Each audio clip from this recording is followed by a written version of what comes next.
There were so many video ideas I had for this video, but none of them are quite ready yet. There's a book haul, I know, another one coming soon, but I'm waiting for a book or two. There's a review coming, but I haven't finished the book yet, but it's pretty fantastic, so there will be a review coming. So I was thinking about some book-related topics I could talk to you about, and I discovered that there's one that's been on my mind for years, so I didn't really discover it, you know? And that's trilogies.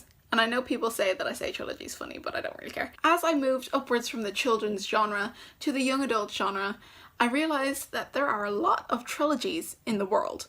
You will just see this new release and you'll get so excited for it and you'll read it to the end only to realize it's not the end. There's more books coming and you'll have to wait anything from a few months to many years to get the next book. Why is this? Why do publishers torment us so? I was thinking, is this a recent trend? I'm so annoyed that every time I think I finish something, nope, I've got to commit to 2 other things. But you know what I realized?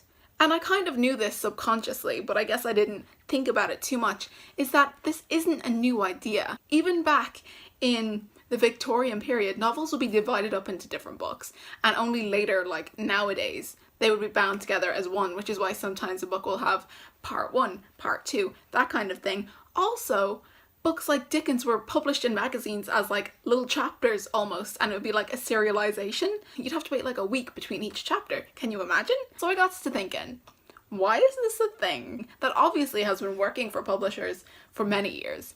There's something addictive about knowing there's more to come. There's something that keeps you hooked. Like a TV show, you know, it ends on a cliffhanger, you keep on going back. Even if it doesn't end on a cliffhanger, you'll go back. It's this kind of familiarity with a world and with characters that even if you're not 100% dedicated to the story, you'll very likely go back. I mean, I know there's crazy people out there who don't finish a book or don't finish a series that they don't enjoy. Weirdos. I'm actually trying to get better at not finishing things I'm not enjoying, but that's besides the point. Did you know initially Tolkien wanted the Lord of the Rings to be bound up in one book? Not published as 3 separate things as it is most of the time. I think it's kind of cool nowadays you can buy it as a bind up with the 3 books in one or as 3 separate books.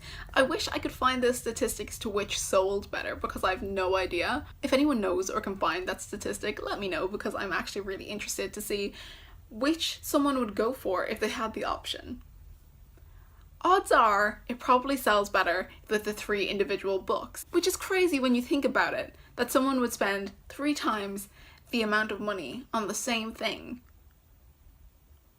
voluntarily. And then I was thinking about my favorite standalone books, you know, books with no sequels. There are quite a few books with no sequels that are amazing, but the thing with standalones is there's not as much room to flesh out the world or the characters. Now I'm talking about young adult books here that generally speaking don't go over 400 or 500 pages. Obviously you've got different writers who write for different genres, like Stephen King, who has like massive standalones, and this does not apply for those. As I thought about my favorite standalone books, I realized that besides from classics, where most of the time they wouldn't have been published as one book, my favorite books actually are trilogies. So what does this actually mean? Is a trilogy better because you have to wait for it?